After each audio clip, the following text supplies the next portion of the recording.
Hello mga koys, nagbabalik tayo upang ipagpatuloy natin ang ating kwento. Ang laban ng sarhento at ng ating bida. Siya ay nagtapon ng kanyang sigarilyo at sinabi na ang mga patakaran ay simple, kung ang anumang bahagi ng kanyang katawan ay dumampi sa lupa, halimbawa ang kanyang siko o tuhod, siya ay mananalo. Tanong ng MC kung ano ang mga patakaran para sa kanya, sumagot siya na kung susuko siya.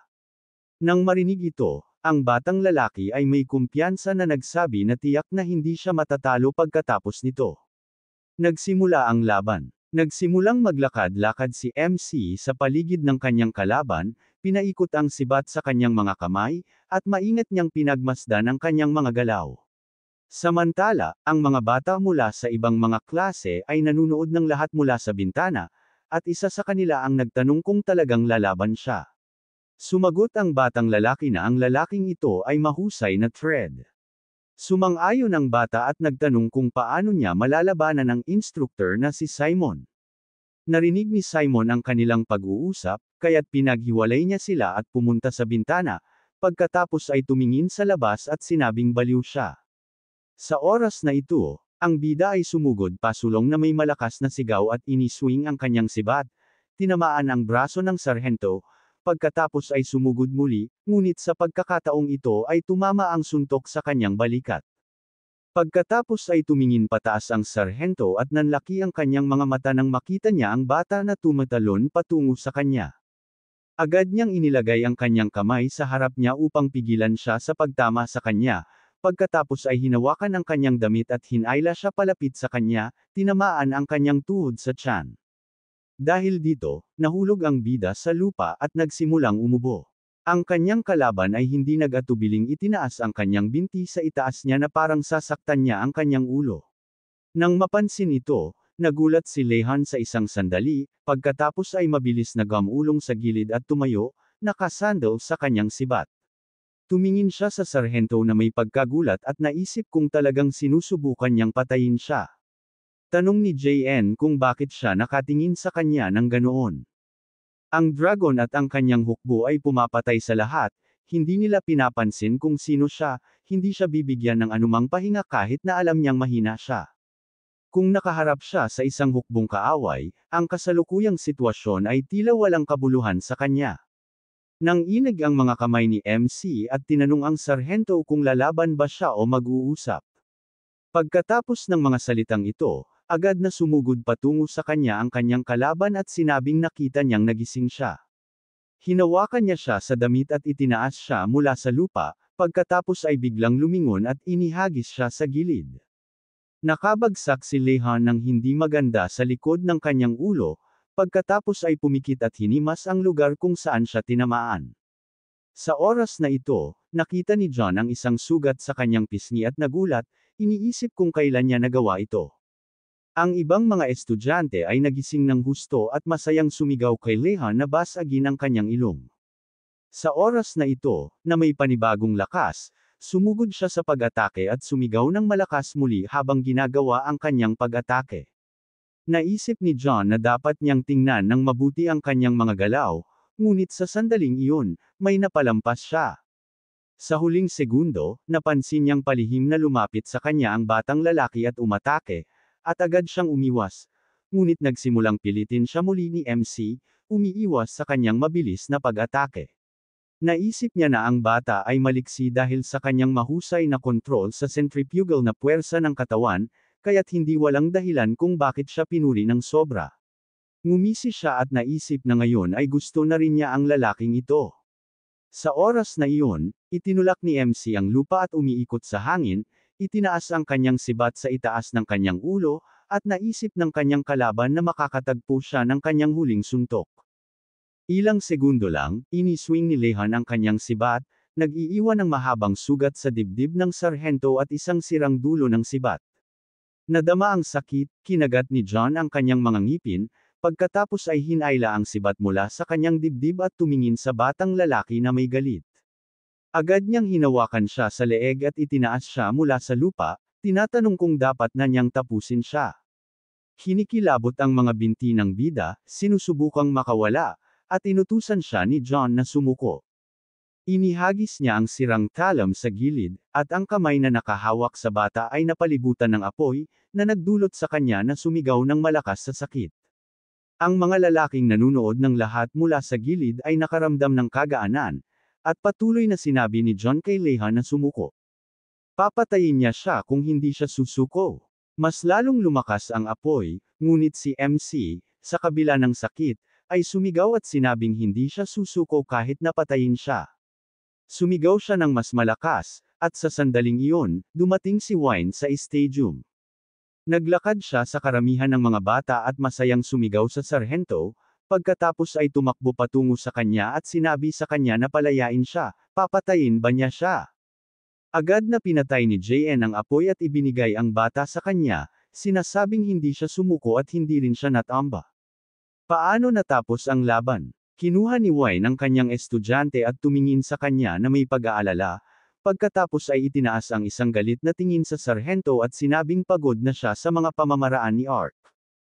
Narinig ang isang hindi nasisiyahan na bulong ng mga boses ng mga bata mula sa lahat ng panig, at inutusan ni John na manahimik silang lahat. Sa sandaling tumahimik, isinuot niya ang kanyang panlabas na damit at sinabing dahil hindi siya makakasuko, hayaan na lang niyang ito ang kanyang tagumpay. Ibinaling niya ang kanyang tingin sa instructor at sinabi sa kanya na tumigil sa pag-aalaga sa kanya, hindi angkop iyon. Kaya niyang malampasan ang mga paghihirap, pinatunayan niya ito. Kapag gumaling na siya, ipadala siya ng diretsyo sa klase B.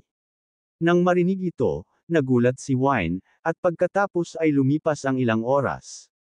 Pumunta ang sarhento sa ospital at nagsimulang talakayin ang nangyari sa doktor.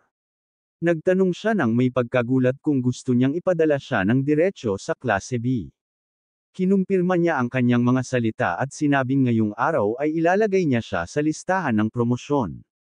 Nagtanong siya kung posible ba ng diretsyo mula sa B patungo sa A, sa tingin ba niya ay aprubahan ng pamamahala ito. Sumagot siya na sa totoo lang, naniniwala siyang handa na siyang mag-aral sa klase A, ngunit ang tanging bagay na pumipigil sa kanya ay ang kanyang maliit na potensyal na enerhiya. Sumagot siya na ito ang bagay na unang-una nilang tinitingnan ng pamamahala. Ibinaling niya ang isang hindi nasisiyahan na tingin sa kanya at sinabing wala silang naiintindihan.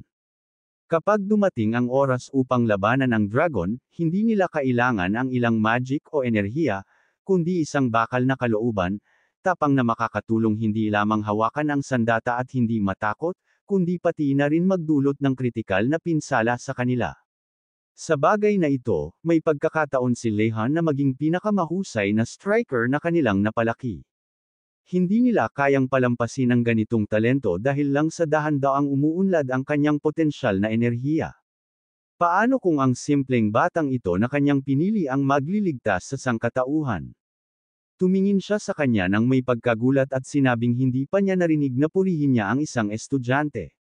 Naisip niyang nakakainis siya, hindi niya maintindihan kung bakit niya naisip iyon at sumagot na hindi naman.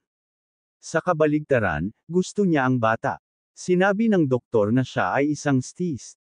Si Lehan ay nasa sick leave sa loob ng 7 araw, at sa huling araw, dumating si Instructor Wine. Napansin siya ng doktor sa pasukan ng ward at tinanong kung papasok ba siya o hindi. Si Wine, na nag-aalangan na pumasok at nakasabit sa pintuan, ay tumawa ng awkward, at nang mapansin niya ang basket ng prutas sa kanyang mga kamay, tinanong niya kung ano ang meron siya doon. Sumagot siya na nagdala siya ng makakain sa kanya. Pagkatapos ay lumapit siya, sinasabi sa kanya na pumasok na lang. Nahihiya niyang kinamot ang likod ng kanyang ulo at nagpa siya na hindi na siya magpapaliwanag sa kanya, kundi ipakita na lang kung bakit hindi siya naglakas loob na pumasok. Tumingin sila sa loob ng silid sa pamamagitan ng bintana sa pinto, at itinuro niya ang kanyang daliri sa estudyante, sinasabing sa tingin niya ay mas mabuting huwag muna siyang guluhin. Ang bida ay nakaupo sa kanyang kama sa oras na iyon, sinusubukang gamitin ang telekinesis sa isang salamin na bola. Nakatingin siya dito ng may konsentrasyon, pagkatapos ay nagsimulang lumiwanag ang kanyang mga mata ng asul, at nagsimulang tumulo ang pawis sa kanyang katawan. Nagsimulang mag-cheer ang doktor at ang instructor para sa kanya, at pagkatapos ay bigla niyang itinaas ang salamin na bola sa hangin. Dahil dito, naging masaya sila at pumalakpak ng kanilang mga kamay, at pagkatapos ay bigla nilang napagtanto kung ano ang kanilang nagawa. Nahihiya namang sinabi ni Wine Chin na ang bata ay may mahusay na konsentrasyon. Hiniling ng doktor na pumasok siya, at binuksan niya ang pinto ng may ngiti. Sa oras na iyon, natapos na niyang gamitin ang telekinesis at bumantong hininga ng malalim. Binalitaan siya ni Wine at tinanong kung kumusta ang pakiramdam niya. Natuwa si MC na makita siya at sumagot na mas maganda na ang pakiramdam niya salamat sa kanya. Inilagay ng instructor ang basket ng prutas sa sahig, sinasabing nagdala siya ng pagkain para sa kanya, at nagpasalamat siya. Pagkatapos nito, hinati ni Wine ang mga mansanas para sa kanya at sinabing bukas ay ipagpapatuloy na niya ang kanyang pag-aaral sa klase B. Ipinagmamalaki niya ang kanyang mga nagawa sa telekinesis. Hindi siya nag-aksaya ng oras kahit na nasa pakpak ng ospital. Nagsimula siyang kumain at sumang-ayon sa kanya, sinasabing mababa ang kanyang potensyal na enerhiya kaya nagpasya siyang palakasin ang kanyang telekinesis habang nakahiga siya doon.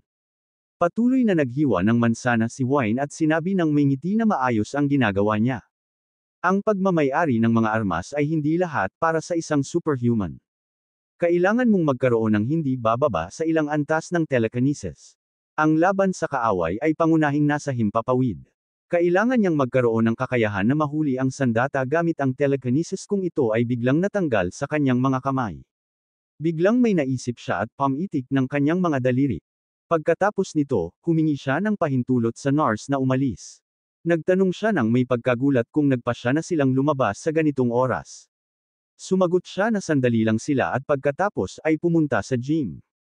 Tumingin-tingin si Lehan at tinawag ang instructor, tinatanong kung bakit sila pumunta doon. Sumagot siya na nag-aalala siya tungkol sa kanyang sobrang pandama na pag-unlad. Mula sa nakita niya, ang kanyang mga pagkakataon na magising ang kanyang kakayahan ay napakaliit. Ang kanyang mga kapantay ay nagmaster na ng apoy at teleportation, ngunit mas mabuting sumuko na siya sa pag-asa para sa ganitong mga nagawa. Ang mga salitang ito ay nagdulot ng hindi mapakilang pakiramdam sa bida, at ginamit ni Wine Chin ang kanyang kakayahan at tinanong siya kung paano siya dapat lumaban. Ang sagot ay nakakagulat na simple. Nagulat si MC nang makita ang kanyang instructor na gumagamit ng telekinesis gamit ang mga stick bilang mga hakbang, at sinabi niya sa kanya na ilagay ang lahat ng kanyang lakas sa pag-unlad ng telekinesis, at pagkatapos ay maaari itong maging kanyang superpower. Kinakabahan na nilamon ng bida ang kanyang laway, at ang kanyang instructor, na nag-aayos ng mga stick gamit ang telekinesis na parang hagdan, ay bumaba sa kanya at sinabi na ang mga superpower ay parang mga kalamnan. Mas marami siyang nagsasanay sa mga ito, mas magiging malakas ang mga ito. Ang paghati-hati sa mga recruit sa mga ranggo ay wala nang iba kundi isang kombensyon. Ang kanilang henerasyon ay may mas malaking potensyal kaysa sa kanila, kaya't hayaan siyang magtrabaho ng mas mahirap. Tumingin sa kanyang tiwala ng ngiti, ngumiti rin si Lehan at kinuyam ang kanyang mga kamao, sumagot na naiintindihan niya ang lahat. Dumating ang susunod na araw, at nilapitan niya ang klase B, ngunit sa ngayon ay hindi siya nagmamadaling pumasok. Nagpasya siyang ihanda ang kanyang sarili at huminga ng malalim ng ilang beses. Habang papasok na sana siya, isang matangkad na lalaki na nagngangalang Dimitri ang lumabas sa silid. Nadama niyang may tumama sa kanyang dibdib, tumingin siya pababa at tinanong kung sino ang impyerno siya. Nakita ang mukha ng bata na pinupunasan ang kanyang pasa na ilong, tinanong niya kung siya ba si Lehan. Nagtanong siya nang may pagkagulat kung kilala niya ang kanyang pangalan. Tinapik siya ni Dimitri sa balikat at sinabi ng may tawa na nagiging mapagpakumbaba siya. Lahat dito ay kilala siya. Natuwa siyang makilala siya. Siya ang pinuno ng klase B, Dmitry Vladimirovich Petrov. Inilahad niya ang kanyang kamay sa kanya, at ginawa rin niya ang pareho, bahagyang nagulat sa kanyang hindi pangkaraniwang pangalan. Tinanong niya kung dapat ba siyang tawagin sa ganun. Nagkamayan sila, at sumagot siya na maaari lang siyang tawaging Dimitri. Umaasa siya sa pagkakaibigan at pakikipagtulungan. Nag-alangan namang sumang-ayon si MC, pagkatapos ay sinabi ni Dimitri na nasa tamang oras siya. Ngayon ay libreng oras para sa pagsasanay, hayaan siyang sundan siya. Sumunod sila sa gym, at nagulat si MC nang tumingin-tingin siya sa paligid, iniisip na gustong-gusto niya ang pagsasanay. Ang pang-araw-araw na gawain sa institusyon ng ARC ay nakakasakal sa pagiging paulit-ulit nito kumpara sa iba. Ang kanyang mga kakayahan ay nasa mababang antas, at ito ay laging karagdagang stress. Ang tibak ng damit ng pagpapalayas ay palaging nakasabit sa kanya. Ang tanging aktibidad kung saan maaari siyang ganap na makapagpahinga ay ang pagsasanay. Dito, maaari siyang makawala mula sa kaluluwa. Kumuha siya ng sibat, agad siyang sumugod pasulong at tumakbo ng lampas kay Dmitri, at sinundan siya nito ng kanyang mga mata ng may pagkagulat, pinapanood kung gaano siya kasigasig na sumugod sa labanan. Pinatalo ng bata ang ibang mga bata gamit ang isang stick, pagkatapos ay tumayo sa harap ni Kuro at tinanong sila kung nagsaya ba sila. Nang marinig ang kanyang boses, tumayo si Kuro sa isang sandali, pagkatapos ay lumingon, at sinabi ng kanyang kaibigan na ang superpower ni Kuro ay potensyal na enerhiya. Nagsaya sila sa pagdura mula sa itaas sa mga hindi gaanong may kakayahan kaysa sa kanila. Ang mga taunang bata ay hindi makapagsalita ng kahit isang salita bilang tugon, at tumingin siya sa kanila ng may hindi pagsang-ayon at sinabi sa kanila na magpasalamat. Ang paligsahan sa martial arts ay hindi bahagi ng sapilitang programa sa pagsasanay. Ang pag-uugali ni Lehan ay talagang nagustuhan ni Dmitri, at ngumisi siya, iniisip na mas malakas pa siya kaysa sa inaasahan. Sa wakas, may nakita siyang makakalaban niya ng buong puso. Ilang sandali pa, nakaupo si Kuro sa sahig at tumulo ang luha sa kanyang mga mata habang nakatingin sa kahoy na espada. Pagkatapos, nag-anino ang isa pang recruit sa kanya. Tumingin siya pataas, at ang batang lalaki, na may ngisi, ay nagtanong kung ano ang problema niya. Hinahayaan niyang atakihin siya. Itinulak siya ng kanyang kaibigan at sinabing ngayon naman ang kanyang turn. Ibinaba ni Kuro ang kanyang mga mata at nagsimulang umiyak muli, tahimik na humihingi ng tulong sa kanyang isipan. Sa oras na ito, maraming ibang bata ang nagsiksikan sa harap niya. Naalala niya ang kanyang kaibigan, at sa parehong sandali, lumingon ang mga nang-aapi sa kanya at nagtanong ng may pagkagulat kung ano ang nangyayari. Walang pag-aalinlangan, agad na sinugod ni Lehan ang mga ito gamit ang kanyang sibat, patungo sa susunod na mga bata. Nakita ni Kuro na hinarap niya ang mga ito, medyo kumalma siya at naisip, seryoso ba siya? Nakita niyang nasa harap na niya ang kanyang mga kaibigan, masaya siyang inilahad ang kanyang kamay sa kanya at nais na tawagin siya, ngunit hindi siya pinansin nito at tinawag si Dmitri ng may hindi pagsang-ayon, tinatanong kung ito ba ang tawag sa malusog na kompetisyon. Nanghihina si Kuro at binawi ang kanyang kamay. Sinabi ni Dmitri ng may ngisi na ito ang tawag sa Arkansas. Ang kanilang kaaway ay hindi nagbibigay ng anumang awa, kaya walang lugar para sa mga mahina dito. Espesyal siya dito, ngunit ginagawa niya sa kanyang sarili ang isang disservice ngayon. Hindi ito magdadala ng anumang mabuti sa hinaharap. Mula sa mga salitang ito, kinagat ng bida ang kanyang mga ngipin dahil hindi siya makatatalo sa kanya. Inikom niya ang kanyang kamao, at binigyan siya ni Kuro ng isang kinakabahang tingin. Itinaas ni Dmitri ang kanyang training sword at tumingin sa natitirang bahagi ng klase, sinasabi na kahit na ganoon, tatlo sa kanila ang umaatake sa isa ay medyo malupit. Nanatili silang tahimik, hindi alam kung ano ang sasabihin. Pagkatapos ay lumingon siya kay Lehan at inalok siya na ipakita sa kanila ang isang tunay na laban. Sumang-ayon si MC at kinuyam ang kanyang sibat. Pagkatapos nito, sinalakay siya ni Dmitri at sinugod siya mula sa itaas, na ipinagtanggol niya ng walang pag-aalinlangan. Itinaas muli ng kalaban ang kanyang espada sa itaas niya, at naisip niya na kung harangan niya ang dalawang pag-atake ng sunod-sunod, maaaring masira ang sibat. Umiwas siya sa suntok at pinaikot ang sibat sa kanyang mga kamay. Pagkatapos ay tinutok niya ang kanyang binti, iniisip na una niyang ililihis ang pansin nito at pagkatapos ay ibabagsak siya. Pagkatapos nito, iniswing niya at tinamaan siya sa ilalim ng tuhod gamit ang sibat at sinalakay muli, iniisip na tapos na ito. Tinutok niya ang mukha ng nahuhulog na si Dmitri, ngunit nagawa niyang manatili sa kanyang mga paa at umiwas sa suntok. Pagkatapos nito, sumugod siya pasulong at tinamaan siya sa noo gamit ang kanyang ulo, na naging dahilan para mahulog siya sa kanyang likod at sumigaw sa sakit. Nagsimulang umikot ang kanyang ulo at tinanong niya kung tumatama ba siya gamit ang kanyang ulo. Ito ay martial arts, hindi street fights. Tumawa si Dmitri bilang tugon at sinabi sa kanya na panoorin hindi lang ang sandata. Nagsimula siyang gawin ito mula nang matuto siyang maglakad. Kung mahuli siya, hindi na niya makukuha ang kanyang mga buto. Nakasandal sa sibat, tinulungan ni MC ang kanyang sarili na tumayo at tinanong kung talunin din ba niya ang dragon gamit ang ganitong mga diskarte. Naglabas siya ng isang tawa at sumagot na kung kinakailangan, kakaladkada niya ito gamit ang kanyang mga kamay. Ang ibang mga lalaki ay nagsimulang mag-cheer para sa kanya, sumisigaw na siya ay isang tiger cub mula sa Siberia. Lumingon siya sa kanila ng may ngiti at sumagot na hindi na siya tiger cub. Bobo ang isa sa kanila, nag-aangkin na 12 taong gulang lang siya. Biro niyang sinagot sila na tapos na sila. Kinabahan si Lehan at naisip na mga hangal sila. Kahit na nag-insultuhan sila, hindi nila ito seryosong ibig sabihin. Nang mapansin kung paano sila masayang nag-uusap sa isa't isa, napagtanto niya na napapalapit na siya sa kanya. Determinado pa din ang ating bida na talunin ang kalaban. Sinabi niya kay Lehan na wag nang patagilan ang laban kaya kapwa sila sumugod sa isa't isa. Isang malakas na puwersa ang nagtama. Kapwa naputol ang kanilang mga armas ngunit ang armas ni Lehan ay dumiretso sa ulo ng kalaban kaya siya ay bumagsak.